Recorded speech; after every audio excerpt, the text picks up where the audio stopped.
Good morning, everybody. Well, I'm excited to moderate this panel. We have a great few guests here today.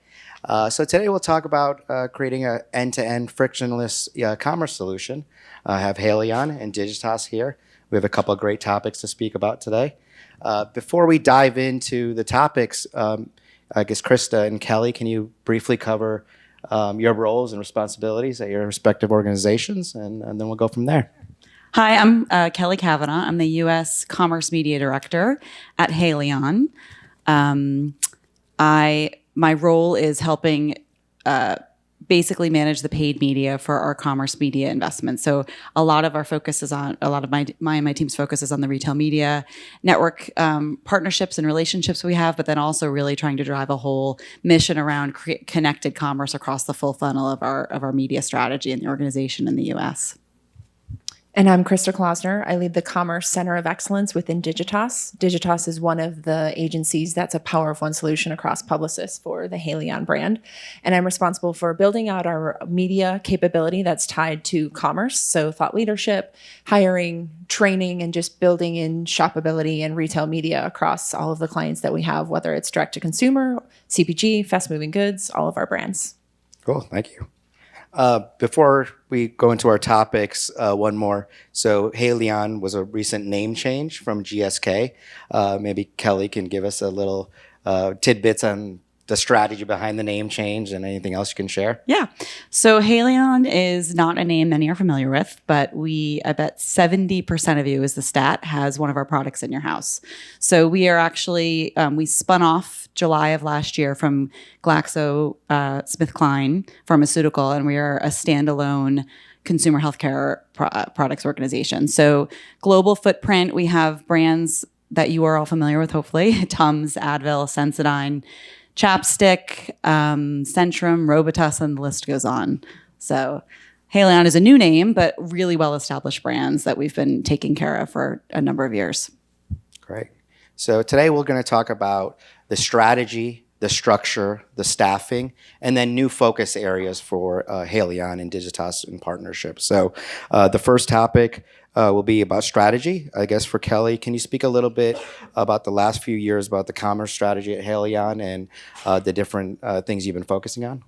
Yeah, so a lot of the journey that we've been on has actually started, I would say, in 2019. I actually come from legacy Pfizer Consumer Healthcare. And in July of, or really August of 2019, Pfizer Consumer Healthcare and GlaxoSmithKline Consumer Healthcare merged into one organization. And at that time, we obviously had to bring two organizations together with a roster of our own power brands and had to really think through the strategy around managing a bigger portfolio of businesses. How are we going to drive growth for our investors and shareholders?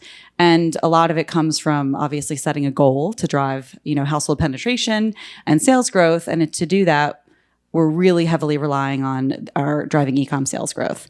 So with that, that's our objective. And then we start to think through the strategy. What does it take to do that? At that time, because two companies were merging into one, there was obviously a reorg, which is something people are generally speaking not very comfortable with if anybody's lived through it.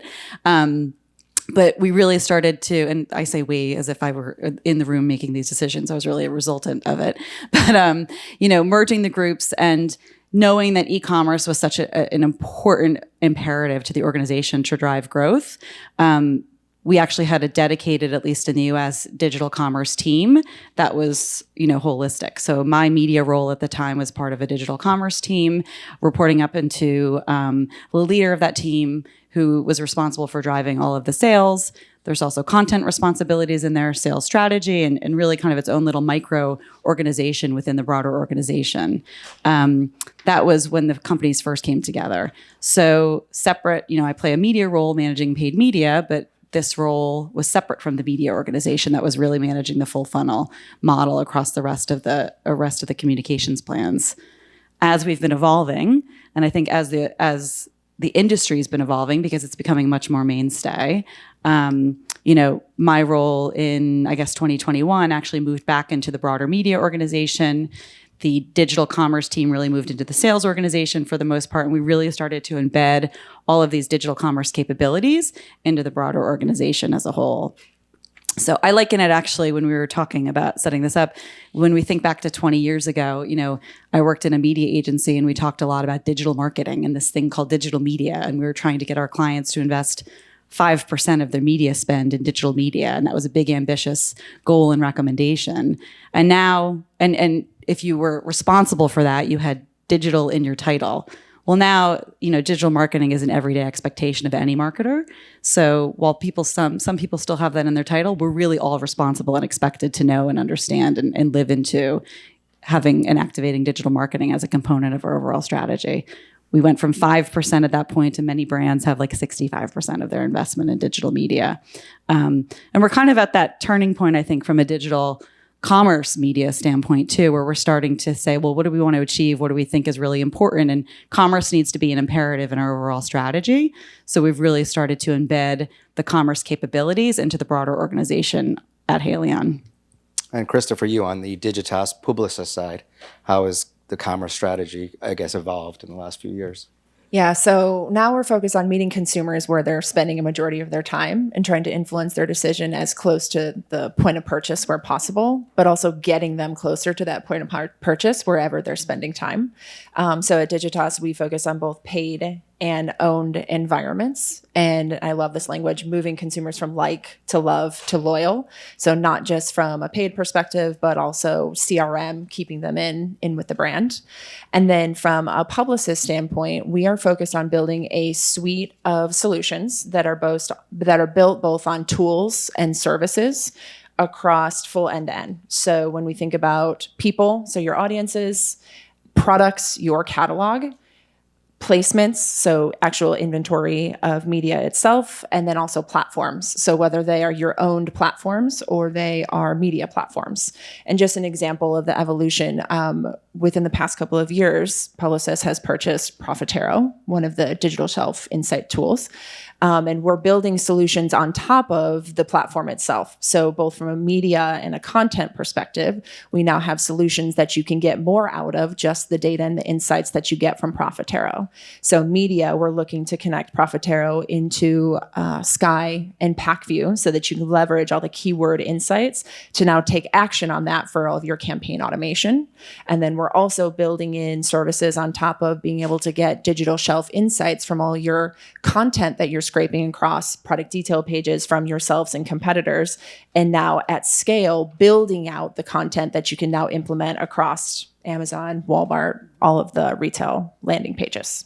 Even I think the recent acquisition by Epsilon of CitrusAd, I think is a great testament to that, being a one-stop shop for all commerce needs. So, Exactly. Yep, perfect. So I guess the next thing we're going to talk about a little bit is structure. So how to structure your commerce teams. Kelly, how has Haleon kind of structured the commerce team within the overall organization? As you talked about digital, shopper marketing, retail media, the salespeople at Haleon, how has that all evolved? We're known to be a very matrixed organization, which is why, over time we've been evolving and trying to reorganize it. So as I was mentioning, it was really a dedicated team and we started to embed it across the organization. But even in my role, I'm part of the US media team now in my commerce media role. And embedding here, even moving me into that role has really helped because it really helps kind of evangelize the role and importance for the broader media team to think about connected commerce across the funnel. And when you're making that, I always laugh because we talk about how, we've seen images, I'm sure, of the dotted line of the consumer journey and how it's all over the place and it's not linear. And then often when we go to build media plans, it's like, okay, this consumer's at the awareness stage, this consumer's at the consideration stage, and this consumer's at the purchase stage. And this is exactly how you need to talk to them, and this is how you're going to hit them. So we have to do that to kind of organize our thoughts because otherwise we could make ourselves crazy. But you also do have to acknowledge that if you're reaching somebody in a quote unquote awareness stage, you might convert them right then and there. So make sure that we're thinking about a seamless experience to make it easy for them and not a clunky drive them to the website and then they have to find the where to buy button and then they have to go here. So we have a lot of those conversations about the destination strategy and the destination experience. And we have that because I'm part of the broader media team. But at the same time, I have a lot of key stakeholders in the organization because I am commerce focused. So brand managers really have the funding, and I help kind of strategize and give them strategic guidance as to how to make those choices and make those priorities within the places that they can choose from to invest. But then we also have, the sales strategy and the sales organization that's have those direct relationships with those retailers that are now media vendors to us, asking us. It's a very interesting relationship. And there's a lot of kind of training and upskilling that goes on. So I've always been in my career kind of a quote unquote buyer. So, when I get together with media partners, we have a very different relationship, and I'm negotiating hard. But I have sales teams that are dealing with buyers on their side, and they're kind of like, wow, it's like we have to kind of play a little bit of good cop, bad cop as we build relationships. So it's an interesting and fun dynamic working in commerce because of that challenge that I've really been enjoying. But we have, a number of key stakeholders, and it's very complicated. So we've been trying to streamline it by kind of organizing where we go and where we put people. It's still not figured out, and it's going to continue to evolve, is my suspicion, because I can see it even happening over month after month. Yeah, makes sense. What about Digitas and Publicis as a whole? How's the structure changed? So within Digitas, media is just one of the many capabilities that are offered from the agency side. Within media, we have media strategy, and then we have media investment. On the investment side, our teams are structured by search, social, and programmatic. Commerce is actually not a standalone team within our organization. So I oversee the Center of Excellence. We are responsible for the expertise that lives throughout media strategy and media investment, but the commerce experts are actually directly embedded in those teams. So we have commerce strategists within the media strategy team, we have retail search experts in the search team, and then we have retail media experts who are responsible for either direct buys or hands to keyboard in the self-service opportunities now in the programmatic teams. And this is actually how we've started to structure our team just starting this year on the Haleon business. So they've been evolving their structure. We previously did have a standalone commerce team that consisted of strategy and also investment, but now we are directly embedding that talent. Commerce strategy sits within the brand strategy teams. Retail search actually ladders directly back up to search for a holistic search team. And then retail media ladders back up into our programmatic team. We do have a dedicated data and analytics team that's dedicated to the commerce reporting and measurement, but they sit within the data analytics team itself. So it's a very embedded structure. It's newly implemented. So we're still working through ways of working and what that change actually looks like. But it's a new structure that, commerce isn't going to be so standalone moving forward. It's going to be very much embedded in the full funnel. So that's how we're structuring. And then from a publicist standpoint, not all agencies are structured the same way. So there's a couple like Spark and Starcom. They actually have dedicated commerce teams with retail media or direct-to-consumer media experts on them, but that's a little bit different than I was mentioning from the Digitas side. So it's kind of based on your capabilities and then the client set that you have, but it does vary a little bit across the Publicis group. That is the nice thing about the Publicis, because, I think our team at Publicis saw us evolving and shifting kind of where our roles and responsibilities were in the organization and followed suit. And it all starts with what's the objective. And if the objective is really to drive that, we have, I think, organizationally a 4 to 6%, it might even be higher now, sales growth target, heavily relying on double-digit e-com sales growth. So we know we need to be laser focused in this area, but we can't just have a select group of people that are responsible for it. So kind of bringing that in and really clearly articulating to the organization, like, this responsibility is on all of us. So we really need to have these roles embedded and part of these broader teams, became really critically important as we kind of evolved our organization within Haleon.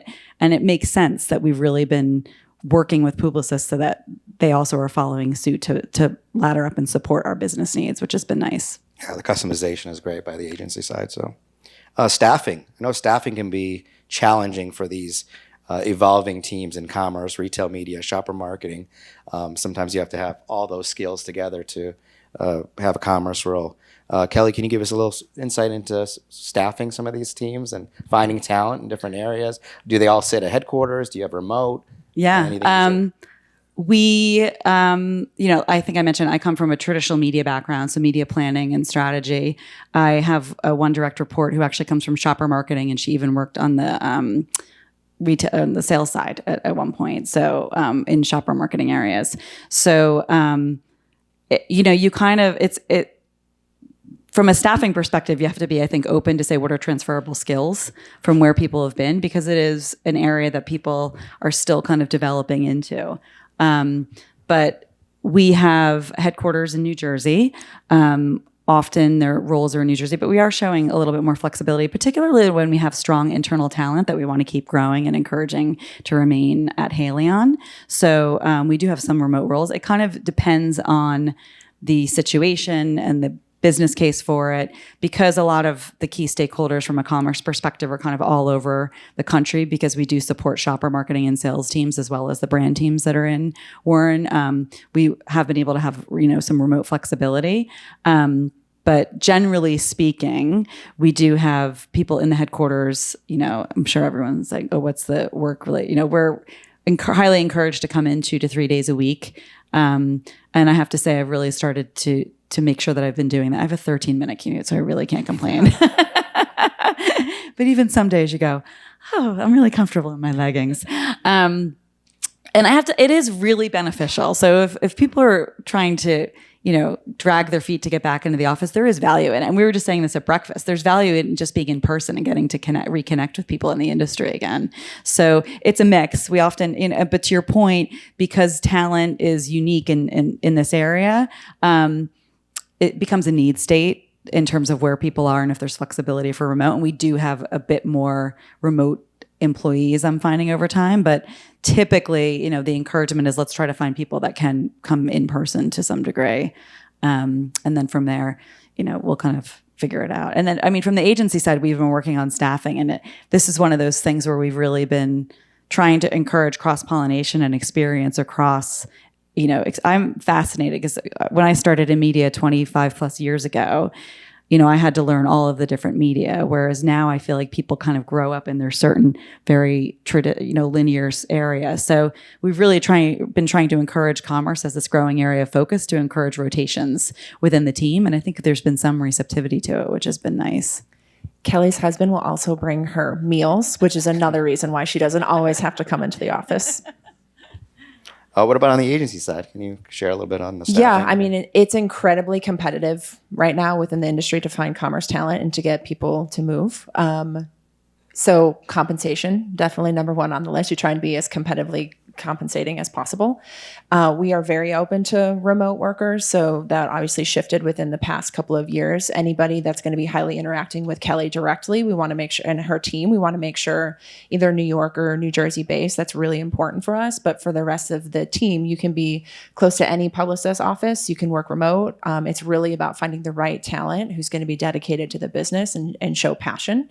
So that's another thing. And then, as Kelly was mentioning, we try and upscale talent. So you take your high performers across search, precision, and strategy, and you hybrid them with training into commerce. So all of their skills are highly applicable, and you just need to learn the many nuances for each individual retail media platform. But you can take those skills, and with the training with platforms themselves, but also internal trainings that are available through publicists, and then the strategy that we put together as a team can highly translate as we move talent from other pieces of business into the commerce space. Great. Now we'll touch on some newer focus areas for Haleon and Digitas. Retail media. We touched on it a little bit in this conversation. Kelly, can you speak a little bit about the importance of these retail media networks? They all seem to have slightly different offerings and reporting, but they are important, right? They have rich first-party data, which you can't get from a lot of publishers. Helps you personalize your messaging to those right audiences. But they do ask for a lot of year-over-year commitments to potentially take money from brand budgets. So can you just speak highly about or summarize retail media networks and how Haleon's been approaching them as a focus area? It is, yeah. Our customer relationships are critically important to us. And as I mentioned, a lot of them are building out their retail media capabilities for good reason. They're sitting on a ton of really valuable data that can really help us crystallize and audience target that much better. So yes, I mean, we do have retail media network investments. We do have retail media JBPs. It's interesting. It does vary by retailer and customer in terms of, are they individual media commitments, or are they tied into and embedded with our broader retail JBPs that, my sales team would be working on with their buyers. So it varies, but at the same time, how we help. And the challenge is, all of this, as I mentioned, is really from our brand media and marketing funds. So there's a lot of choices brand teams have to make, and it's challenging for them. Especially, you don't want it to become the squeaky wheel gets the oil. So we really do try to be disciplined about defining our objectives and our strategies and our approach, and to help guide our teams into how to prioritize the investments and to make the right choices, but also allow for some flexibility for some innovation and testing and learning in the different areas. Because to your point, all of the different retail media networks are offering different capabilities and going to market a little bit differently, in different and unique ways. But that's kind of the fun part of it too, because we can share from our perspective what's important to us with the retail media networks. And if you have a really good partner on the other side, which we have a number of really strong sales teams on our retail media network sides, they listen and they actually take it back and try to feed that into their product offering and development into their side of the business to help really deliver on our business needs. Because at the end of the day, they know that that's how they're going to grow their business too. So I don't know if I answered your question though. Christa, what about you on working with retail media networks and different offerings? And Yeah, I mean, everyone started with search, right? And then moved into display, and now it's full funnel. So when we think about getting the most out of the retail media networks, it's really making sure that you're thinking about your retail media buys at the same time as the rest of your brand buys. So retail media needs to complement and supplement what you're doing from a brand perspective. So, I mean, you need to get down dirty with it. You need to look at your flow charts. What are you running across each of the media channels across the calendar? And where can retail media help fill a gap or complement, or where do you need to avoid spending in specific areas, especially when you move off platform into social and DSP and video and stuff like that. So you need to make sure that your brand and your retail media is really working well together. And then secondly, a little bit of an obvious statement, but you really need to understand the role that retail media plays within your overall media strategy. So when we think about retail search in particular, is the role of search to remain profitable? Is it to make sure that you're defending your brand and capturing as much paid and organic share of voice across the digital shelf? Because both of those are counterintuitive to each other. So you really need to understand what role is it playing, and then that'll lead to what are you optimizing towards and how are you measuring success? I think the other, just to build on that, because that's from the media activation side, but getting back to what's the impact and relationship with the customers, that's where my job is really to coordinate and collaborate with my sales organization.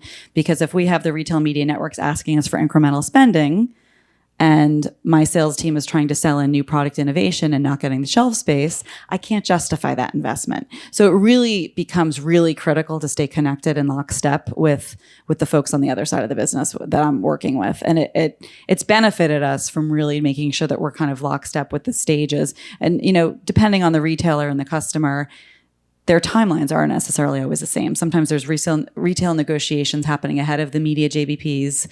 Other times it's the media JBPs a little bit earlier. And then, if that's the situation, it's not great because we could overcommit to something that then, we can't justify delivering on if we don't have the distribution and the growth in store and online that we need.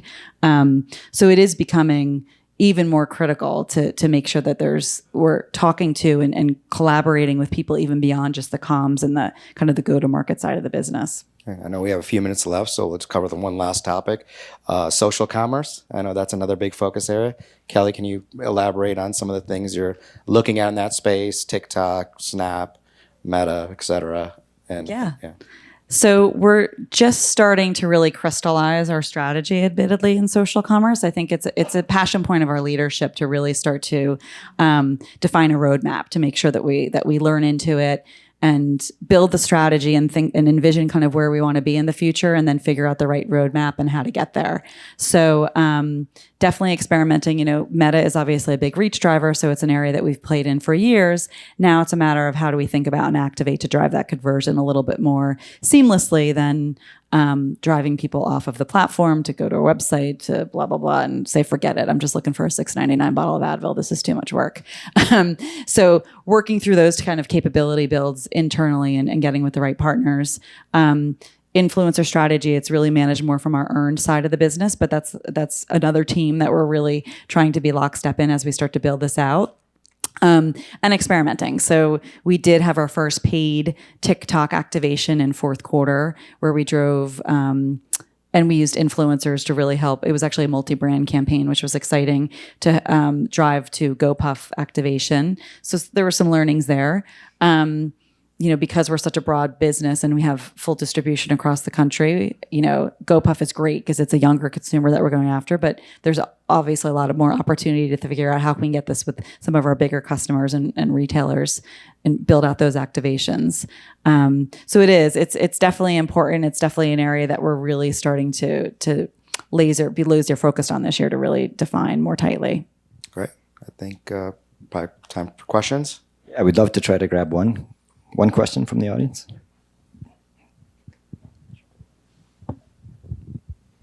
Kelly, how do you think about measurement across all the different retail media networks, right? Nobody does it the same way. Publicis certainly has one angle, right? Criteo has a different, Quotient has a different, et cetera. Like what's your, ignore that your partner is obviously on the stage, but what's your perspective on how you do that across all your retail partners? Yeah, great question.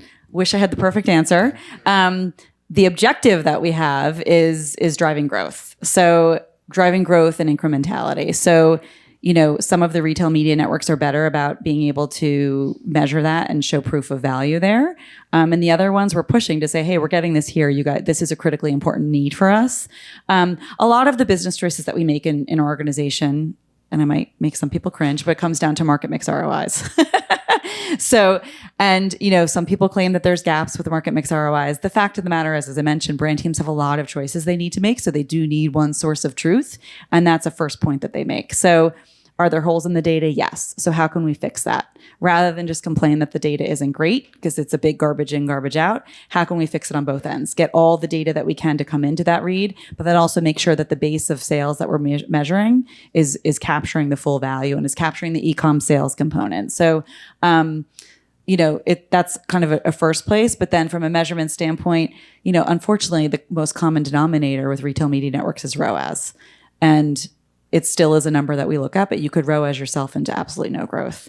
So it's becoming a hot topic this year as we're really trying to drive incrementality with our vendors. I don't know if you want to mention. Yeah, as we think about the newer metrics that are out there, but everybody measures them differently. Everyone has a different definition. So from incremental ROAS to share of voice to total share of voice to, so it's difficult. And a lot of it right now, unfortunately, is platform by platform.